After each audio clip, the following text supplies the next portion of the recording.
교회 절기상으로는 2주 후면은 이제 부활주일을 우리가 지키게 됩니다. 우리가 매일마다 묵상하는 이 매일 성경 묵상도 우리 주님의 사역이 이제 예루살렘과 십자가를 향해서 나아감을 우리는 알고 있습니다. 그래서 이번 주에 우리 주님의 사역이 어제 목요일까지만 하더라도 주님께서 여리고에 있는 삭개오의 집에서 말씀 사역을 하지 않았습니까? 이제 그 말씀 사역이 모두 끝나고 오늘 이 19장 28절부터가 이제 주님께서 이 말씀을 하시고 예루살렘을 향하여 앞서서 가시더라. 드디어 주님께서 이제 여리고를 떠나서 여리고의 지척에 있는 이 밧베개와 베다니를 이제 통과하여서 드디어 예루살렘으로 오늘 들어오는 장면이 이 누가복음 19장의 장면입니다. 그러면서 이제 예루살렘으로 들어오시는 일 가운데 하나가 바로 맞은편 마을로 가서 이제 아무도 타지 않는 나귀 새끼를 이제 끌고 오느라, 이 말씀을 주님께서 하셨죠. 여러분, 왜 주님께서는 아무도 타지 않는 나귀 새끼를 제자들에게 가져오라고 그렇게 말씀하셨을까요? 주님께서는 스가랴 말씀을 응하기 위해서 먼저 이것을 우리는 이해를 해야 됩니다. 스가랴 말씀에 평화의 왕이 다른 어떤 탈 도구가 아니라 나귀 새끼를 타고 오심을 말씀을 하고 있습니다. 그래서 그 말씀을 응하기 위해서 지금 이 나귀 새끼를 이제 풀어오도록 하셨는데, 주님의 말씀에 아직 아무도 타보지 않은, 그러니까 많이 부렸고 많이 사용한 그런 나귀가 아닌 아무도 타지 않은 그런 나귀를 주님께서는 가져오도록 말씀하신 거죠. 이것은 의미가 있습니다. 바로 뭔가 하니까 사람이 한 번도 사용하지 않는 이 짐승, 이 탈것 짐승, 이 짐승은 특별히 신성한 목적으로, 하나님을 섬기는 신성한 목적으로 사용된 것을 우리는 성경 가운데에서 그것을 알 수 있습니다. 사무엘상 6장에 가면은 엘리 제사장 시절 때 블레셋과 전쟁을 하다가 전쟁에서 질 뿐만 아니라 하나님의 법궤를 빼앗긴 일을 여러분 기억을 하실 겁니다. 그때 그 빼앗긴 법궤가 블레셋의 5도시를 돌면서 수많은 재앙을 블레셋에서 일으켰지 않습니까? 그래서 블레셋의 이 제사장과 술사들이 이 법궤를 원래 있던 곳으로 돌려보내자. 그래서 이 법궤를 돌려보내기 위해서 만든 것이 뭔가요? 새 수레와, 그리고 한 번도 멍에를 매보지 않은 젖나는 이 새끼를 젖을 먹이는 암소를 2마리를 이제 그 수레를 끌게 하였죠. 그리고 그 새끼를 뒤에 이제 집에 두고 이 어미만 이스라엘을 향해서 보낸 거죠. 바로 그때 한 번도 멍에를 매지 않은, 한 번도 인간에게 사용된 적이 없는 소를 여호와 하나님의 법궤를 운반하는 용도로 사용된 거죠. 그것처럼 한 번도 아무도 타보지 않은 이 나귀 새끼에 우리 주님이 타시고, 하나님이신 우리 주님이 타시고 이제 예루살렘으로 들어오기 위해서 이것을 준비를 하는 거죠. 그러면서 임자들이 혹 이 낯선 2 제자가 이 나귀 새끼, 나무의 나귀 새끼를 풀어서 가지고 가려고 하면은 그것을 가만히 두고 볼 임자가 어디 있겠습니까? 그래서 주님께서 미리 말씀을 주시는 거죠. 혹이나 주인이 왜 나귀 새끼를 끌고 가느냐, 이렇게 질문을 할 때에 바로 이 제자들 향해서 주님께서 우리 성경에서는 주께서 서시겠다 하시고, 그러니까 그 임자들에게 주께서 서시겠다 하시고 이렇게 우리 성경은 번역됐지만은 엄밀한 의미에서는 여기서 번역이 생략된 부분이 있습니다. 그것의 주인께서 서시겠다고 하십니다. 그래서 여기서 주께서 앞에 그것의, 바로 그 나귀의 주인께서, 여러분, 이 나귀를 키우고 먹이고 한 사람은 임자가 따로 있지 않습니까? 따로 있는데 예수님께서 당신이 나귀의 주인이라는 거예요. 그래서 제자들에게 진짜 이 나귀의 주인께서 서시겠답니다. 이 말을 하도록 한 거죠. 여러분, 주님께서 가르치신 이 한 구절의 이 말씀 안에는 많은 진리를 함축하고 있습니다. 그 본질이 뭔가 하니까 모든 생명체와 이 만물의 창조주 되시는 그리스도. 그래서 이 나귀를 주인이 먹이고 주인이 또 돈을 주고 샀는지는 모르지만은 이 나귀를 태어나게 하고 이 나귀의 생명을 부여하고 이 나귀를 지금까지 자라게 하신 그 진짜 주인은 창조주이신 그리스도, 그분의 소유다. 이것을 보여주는 거죠. 그래서 오늘 성경에서 보면은 이 두 제자가 가서 임자가 왜 이 나귀를 끌고 가려고 합니까? 그렇게 질문할 때에 바로 이 나귀의 참 주인께서 사용하시고자 합니다. 이 말을 하니까 오늘 성경은 이 임자들이 아무 이의를 제기하지 않습니다. 아니, 임자라뇨. 내가 주인이고 내가 키우고 우리의 어미 나귀의 새끼인데, 이 말을 하지 않습니다.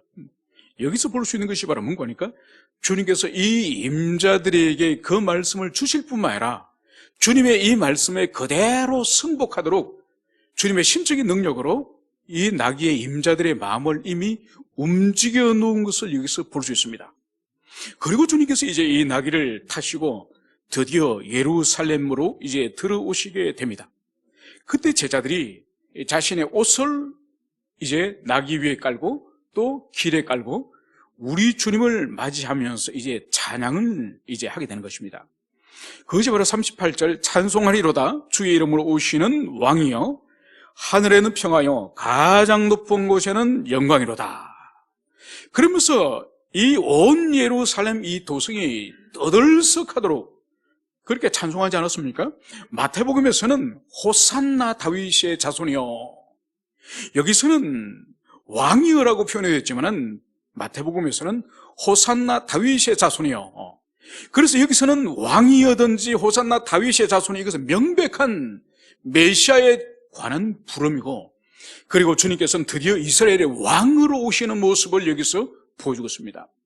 여러분, 우리는 복음서를 여러 번 우리가 묵상해서 알고 있지만은 예수님께서 귀신을 쫓으시거나 아니면은 병자를 치유하시거나 사람의 능력으로 도무지 할 수 없는 신적인 능력을 드러내시면서 사람을 고치시고 치유하신 일을 우리는 알고 있습니다. 그때마다 주님께서 항상 당부를 시켰던 일이 무엇이죠? 절대로 다른 사람에게 알리지 마라. 그리고 제자들에게도 베드로가 내가 누구냐고 주님 물으셨을 때도 주는 그리스도시요 살아계신 하나님의 아들이시니다, 이 고백을 할 때도 절대로 함구하도록 한 거죠. 그렇게 당신이 왕이시고 메시아이심을 밝히지 못하고 전하지 못하도록 하셨던 주님께서 오늘은 드디어 이 제자들과 수많은 군중들이 다윗의 자손이 호산나 우리를 구원하소서, 그리고 왕이여, 이 찬양 앞에 주님께서는 아무 말씀을 하지 않습니다. 그러면서 오히려 성경은 바리새인들이 오히려 이 제자들과 주님을 따르는 사람들이 이 찬송을, 이 경배를 오히려 바리새인들이 그만하도록 오히려 주님에게 이 제자들의 입을 막아주도록 그것을 부탁하는 것을 볼 수 있습니다. 그때 주님께서 뭐라고 말씀하셨습니까? 이들의 입을 막으면, 이들이 나를 찬송하지 못하게 하면은 오히려 땅에 돌들이 외칠 것이다. 땅에 돌들이 이제 외칠 것이다. 이 말씀을 하는 것을 여기서 볼 수 있습니다. 그러면서 이제 오늘 우리 나눌 본문으로 돌아오도록 하겠습니다. 가까이 오사 성을 보시고 우시며, 이제 주님의 이 나귀를 탄 주님의 행렬이 드디어 오늘 예루살렘 성 가까이에 오늘 이르렀은 것을 볼 수 있습니다. 그러면서 주님의 반응이 그 예루살렘 성을 보시면서 주님이 우신 것이에요. 여러분, 성경 가운데서, 복음서 가운데서 주님의 이 울음, 주님의 울음을 기록하고 있는 본문이 어디 있을까요? 여러분들이 어디서 찾아보셨습니까? 한 군데 더 찾아라고 한다면은 요한복음 11장에 가면은 마리아와 마르다와의 그 오빠가 되는 이 나사로가 죽지 않았습니까? 그래서 나사로의 무덤 앞에 가서 주님께서 통분하여서 눈물을 흘리는 장면이 있어요. 눈물을. 여기서 우신다는 것은 눈물 흘리는 것과 차원이 달라요. 요한복음에서 눈물을 흘렸지만은 여기서 이 우신다는 이 의미는, 이 헬라 의미는 조용하게 이렇게 눈물을 흘리거나 슬픔을 삼키는 그런 것이 아니라 여기서 주님의 이 반응은 큰 소리로 통곡을 하죠. 통곡을. 마치 상갓집에 가면은 부모님이 죽고 나서 자식들이 큰 소리로 방성대곡을 하듯이 지금 나귀를 타고 예루살렘으로 들어오시던 우리 주님께서 큰 소리로 통곡을 하는 거예요. 이 모습을 오늘 이 누가는 아주 상세하게 오늘 기록을 하고 있습니다. 그러면서 오늘 주님은 이렇게 말씀을 하십니다. 너도 오늘 평화에 관한 일을 알았더라면 좋을 뻔하였거니와 지금 내 눈에 숨겼도다. 오늘 주님께서는 예루살렘을 향해서, 그리고 예루살렘을 향한다는 것은 예루살렘에 살고 있는 유대인들을 말하는 것이거든요. 단순히 성을 지칭한다기보다는 이 하나님의 백성이라고 말하는 이 유대인들, 이 성에 살고 있는 이 하나님의 언약 백성들 향해서 지금 애통해하는 것을 여기서 볼 수 있습니다. 그러면서 너도 오늘 평화에 관한 일을 알았더라면 좋을 뻔하였는데, 여러분, 주님의 이 말씀은 지금 예루살렘 성 안에 있는 소위 말해서 아브라함의 자손이요, 언약의 백성이요, 하나님의 선민이라고 말하는 이 사람들이 평화에 관한 일을 지금 알고 있다는 말씀입니까? 이들이 도무지 모르고 있다는 말씀입니까? 당연하죠. 이들이 이름으로는 하나님의 언약의 백성이고 아브라함과 그 다윗의 후손이지만은 하나님께서 주시는 이 평화에 관한 일을 이 사람들이 전혀 지금 모르고 있음을 주님이 애통해하는 거예요. 여러분, 이 평화, 이 헬라어로는 에이레네고 히브리어는 우리가 아는 샬롬. 이 샬롬의 본질이 뭔가요? 이 샬롬의 본질은 하나님과의 관계에 있어서 이 회복을 샬롬이라고 부르죠. 그래서 하나님께서 에덴을 창설하시고 그곳에 우리 조상을 두시고 하나님 주신 모든 분복을 누리도록 주님께서 샬롬을 주시지 않습니까? 그 샬롬이 어떻게 삽시간에 끼워졌죠? 바로 하나님의 그 말씀을 신뢰하고 하나님을 신뢰하고 주님의 그 계명을 지키기보다는 미혹한 사탄의 말을 더 신뢰하고 결국은 하나님을 버리고 사탄의 그 말을 따라설 때에 하나님과 인간의 샬롬이 깨어지지 않았습니까? 그러면서 인류의 그 길고 긴 죄의 역사, 인류의 그 길고 긴 그 사망의 역사, 죽음의 역사, 그것을 주님께서 이기도록 하기 위해서 우리 인생들에게 극복할 수 있도록 당신이 친히 제물을 되시고 당신이 친히 제사장 되셔서 이 세상에 오시지 않습니까?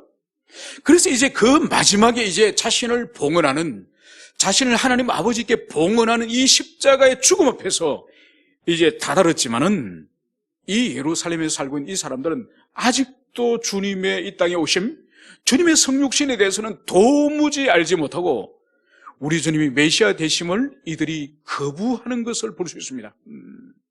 그래서 여기서 평화에 관한 일을 알지 못한다고 하는 이 의미는 예수 그리스도의 성육신과 그분이 이 땅에 오심의 목적, 그분이 십자가에 죽으심의 목적에 대해서 이들이 전혀 알지 못하고 오히려 주님의 메시아 되심을 거부하는 그런 상태를 바로 평화에 관한 일을 알지 못한다. 이렇게 주님은 지금 애통해하는 거죠. 그러면 왜 그러면은 이들이 이 평화에 관한 일을 알지 못할까요? 오늘 주님은 이어서 이렇게 말씀을 하고 있습니다. 지금 내 눈에 숨겨졌도다. 이 평화에 관한 일, 주님의 십자가의 대속의 사건, 인류 구원의 이 사건에 대해서 오늘 이 예루살렘 성, 이 유대인들에게는 숨겨졌다는 거예요. 여러분, 숨겨졌다는 이것은 지금 여기서 이 동사가 수동태로 사용되는 거예요. 이건 뭔가 그러니까 하나님이 직접적으로, 능동적으로, 아주 적극적으로 이 이스라엘 백성, 이 유대인들에게 주님께서 이 땅에 오신 이 평화의 목적을 적극적으로 그의 눈을 가려서 알지 못하도록 숨겼다는 의미가 아니에요. 이건 수동적으로 이들의 눈이 가려졌음을 그것을 말하는 거예요. 이게 뭐냐? 바로 이 시대의 유대인들이 가지고 있는 선입견, 그리고 패역함, 강박함, 그래서 이들이 하나님이 보내신 그리스도 예수를 영접할 수 없는 내면의 이 강팍함 때문에 세리와 창기들은 그리스도를 발견하고, 그 시대 비참한 인생을 살았던 그 낮고 낮은 자들은 그리스도를 발견하고 영접했지만은, 이 교만하고 패역한 내면의 죄로 똘똘 뭉쳐진 이들에게 있어서는 바로 이 평화일이 눈에 가리워졌음을, 그것을 볼 수 있는 거죠. 여러분, 이것은 오늘날도 마찬가지죠. 예수님 시대에 많은 사람들이 예수님을 만나고 주님의 가르침을 듣고 주님의 치유 사역을 목격하였지만은 그들이 다 주님의 제자가 되었습니까? 다 그들이 구속의恩寵을 받았습니까? 아니요. 그들 내면의 강팍하고 패역함으로 인해서 그들의 눈이 가려짐으로 말미암아서 주님께서 메시아 되심을 알지 못하는 것처럼 오늘날도 마찬가지요. 많은 사람들이 교회 안에서 신앙생활을 어릴 때부터든지 인생의 중년에서 신앙생활을 하지만은 주님을 인격적으로 만나지 못한 채로 껍데기만 신앙생활을 한 사람들이 이 시대에 얼마나 많은지 몰라요. 얼마나. 여러분, 주님께서 우리에게 참다운 믿음을 주셔서 우리가 참답게 주님을 믿을 때에 반드시 영혼은 중생을 하고 그 사람은 회심을 경험하게 됩니다.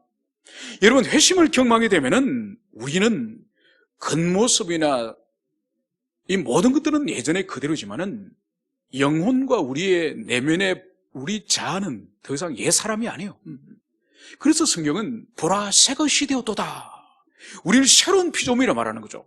그 새로운 피조물의 본질은 우리의 영혼과 우리 정신과 우리 내면 세계가 달라졌음을, 그것을 말하는 거예요. 그런데 왜 어떤 사람은 깊은 하나님과의 만남을 경험하여서 영혼의 변화를 해가 갈수록 나날이 변화되어서 영적으로 성숙하고 성장하는 경건의 진보가 있는 사람이 있는가 하면은, 어떤 사람은 수십 년간을 교회 안에서 신앙생활을 하더라도 도무지 변화가 없는 그런 사람들이 이 시대 교회 안에 얼마나 많은지 몰라요. 그 본질이 뭔지 아십니까? 오늘 2000년 전에 주님께서 오늘 평화에 관한 일을 알지 못하더라고 하는 이 말씀과 동일한 거예요. 동일하게 주님을 보았고 주님의 가르침을 들었고 치유와 표적을 보았지만은 도무지 그들이 평화의 보지 못하는 것은 그들 내면에 그리스도 예수를 인격적으로 영접할 수 없는 패역한 자와 죄된 성품과 똘똘 뭉쳐진 자기 고집으로 가득 차 있기 때문에 그들은 주님을 보지만은 인격적으로 영접하지도 않고 주님이 왕되심을 거절하는 그런 인생이 되고 마는 것이죠. 여러분, 그래서 오늘날도 가장 영적으로 주님의 은혜 가운데 있기 위해서는 가장 중요한 것이 바로 뭔가 하니까 우리 마음이 하나님의 말씀에 대해서 잘 반응을 해야 돼요. 잘 반응해서 자신이 읽는 성경이든지 선포되어지는 말씀이든지 그 말씀을 그대로 받아들이려고 하는 그런 순전한 마음을 가지는 그런 마음의 상태를 준비하는 것이 아주 중요합니다. 여러분, 마음이 높아지고 마음이 교만해지는 그곳에는 절대로 하나님의 은총이 임할 수가 없습니다. 그래서 우리 자신이 항상 정직해야 되는 정직.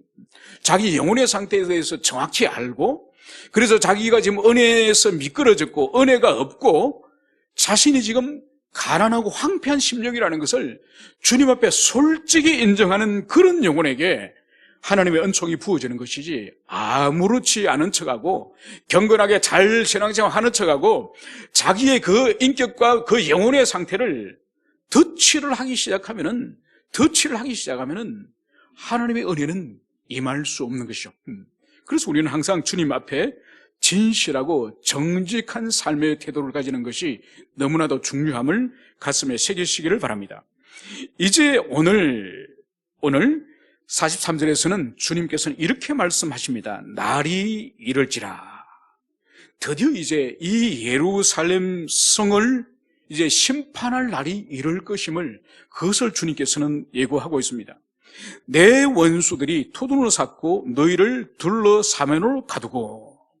지금 주님이 말씀하시는 이 시기는 AD 한 33년경. 그리고 주님께서 여기서 말하는 날이 이를지라, 이 날은 이 예루살렘이 이제 드디어 며칠 후면 우리 주님을 못 박아 죽이고 우리 주님을 아주 무자비하게 그렇게 죽이지 않습니까? 그것에 대한 하나님의 이 공의, 하나님의 심판은 반드시 임하는 거죠. 그것이 바로 한 세대 지나고 나서 40년 지나고 나서 이 예루살렘 성이 완전히 파괴되고 멸망하지 않습니까? 그 장면을 주님께서 미리 오늘 말씀을 하고 있으니 날이 이럴지라 내 원수들이 토둔으로 삼고 너를 둘러 사면으로 가두고 이것이 바로 로마의 티투스 장군 이후에는 이 티투스가 황제가 되죠, 그죠? 전쟁을 끝나고 황제가 되지만 이 티투스가 이 예루살렘 성을 포위를 합니다. 포위를 하면서 이 성벽이 높기 때문에 이 성을 들어갈 수가 없어서 이 성의 높이와 똑같이 토성을 샀습니다. 그러니까 수많은 군인들을 동원하여서 이 예루살렘 성 높이와 똑같은 이 토성을 사서 그래서 이 토성에서 이 예루살렘 성으로 진입을 해 들어가서 그래서 예루살렘 성 안에 있는 모든 사람을 다 진멸을 하게 되는 것이죠. 그래서 이렇게 말씀을 하고 있습니다. 내 원수들이 토둔으로 삼고 너를 둘러 사면으로 가두고 너와 및 그 가운데 있는 내 자식들을 땅에 메어치며 돌 하나도 돌 위에 남기지 아니하리니 이제 이 로마 군사들이 앞으로 어떻게 이 예루살렘 성을 파괴하고 사람들을 도살할 것인지 그것을 주님은 예고를 하십니다. 바로 내 자식들을 땅에 메어치며 여러분 이것은 아주 두려운 아주 끔찍한 표현을 주님이 지금 사용하시는 거예요. 메어친다는 것은 뭔 거니까 여기서 내 자식들 땅에 메어친다는 말은 어린아이가 있지 않습니까? 작은 어린아이가 있으면 이 군사들이 이 아이의 두 종아리 아래 이 발목을 잡고 이렇게 아이를 땅에 머리를 내려서 죽이는 그것을 메어친다는 표현이에요. 그러니까 장차 이 예루살렘에 얼마나 끔찍한 살육이 일어날 것인지 그러니까 어른이나 성인을 죽이는 것은 당연하고 어른이나 성인을 죽이는 것은 기본으로 죽이고 심지어 자식들, 어린아이들마저도 이 두 다리를 잡고 이 머리를 바위 같은 데 내리쳐가지고 죽이는 그런 끔찍한 일이 일어날 것임을 그것을 주님께서 여기서 예고를 하고 있습니다. 그러면서 이제 돌 위에 돌 하나 남지 아니하리라. 그러니까 그들에게 있어서는 이 예루살렘은 절대로 이 성은 거대한 이 성은 절대로 무너뜨릴 수가 없고 특히 그 안에는 거대한 하나님의 성전이 있기 때문에 이 성전을 둘러싸고 있는 이 예루살렘 성은 절대로 하나님이 보호하시기 때문에 무너지지 않을 것이다. 이런 자부심을 가지고 있었지만은 주님은 그것이 아니라는 거예요. 돌 위에 돌 하나. 그러니까 이 성벽과 성이 돌 위에 돌을 놔서 이렇게 성을 샀지 않습니까? 모든 성벽이 해체될 것임을, 분해될 것임을 그것을 주님께서 여기서 말씀을 하시는 거죠. 그러면서 주님은 왜 이러한 파괴와 멸망을 당할 것인가? 이는 내가 볼살핌을 받는 날을 알지 못함을 인함이라. 오늘 주님께서는 이 예루살렘 유대인을 향해서 왜 너희들이 멸망을 하냐? 바로 보살핌 받는 날을 알지 못함이라. 우리 개역 개정에서는 보살핌을 받는 날이라고 번역이 됐지만 이전 개역 성경에서는 권고받는 날이라고 번역을 하고 있습니다. 그럼 보살핌을 받는 날과 이 권고받는 날의 의미가 뭘까요? 그것은 바로 주님이 이 땅에 처음 오신, 주님이 이 땅에 오신, 메시아로 오신 그 날을 말하는 거예요. 여러분, 주님이 이 땅에 오신 이유가 뭐죠? 바로 사망과 죄의 지배 아래에서 하나님과 등지고 살아가는 그 황폐한 삶을 이제는 버리고 그리스도 예수를 통해서 하나님께 나오라고 하는 이 구원의 초청이 바로 이 권고의 날이에요. 그래서 주님이 이 땅에 오신 목적을 이들이 알지 못하고 주님을 거절함으로 말미암아서 결국은 이들이 파멸하게 될 것이다. 멸망하게 될 것이다. 이것을 말씀하시는 거죠. 그래서 이 성읍이 이제 40년 후에 완전히 멸망할 것은 앞으로 주님이 이 땅에 왕으로 다시 오실 재림의 그날 그리스도를 끝까지 거부하는 사람들이 받을 형벌이 바로 예루살렘이 멸망하고 예루살렘이 무너지는 그와 같은 그런 끔찍한 심판이 이 땅에 있을 것임을 주님께서는 오늘 이 예루살렘 성을 보시며 통곡을 하시면서 오늘 이 말씀을 하고 있는 것을 여기서 볼 수 있습니다. 이제 말씀을 정리하고자 합니다. 여러분, 이 말씀은 지금도 여전히 유효합니다. 아직은 교회 시대가 종말이 되지 않았습니다. 여전히 주님이 권고하신 이 땅에 오신 그 목적이 여전히 유효합니다. 그래서 지금도 그리스도를 우리가 전해야 되고, 지금도 전하는 복음을 듣고 예수를 믿을 때에 바로 주님이 이 땅에 처음 오신 초림의 목적, 우리를 구원하기 위해 오신 그 목적에 우리가 합치될 수 있는 거죠. 그래서 우리 자신이 굳게 주님을 믿고, 그리고 우리 주변에 주님을 알지 못하는 자들에게 이 전도의 문이 막히고 역사에 이제는 종말이 오기 전까지 우리가 힘있게 복음을 전하는 그 일은 계속적으로 해야 될 것임을, 그것을 우리 모두가 가슴에 새겨야 할 것입니다. 함께 기도하시겠습니다.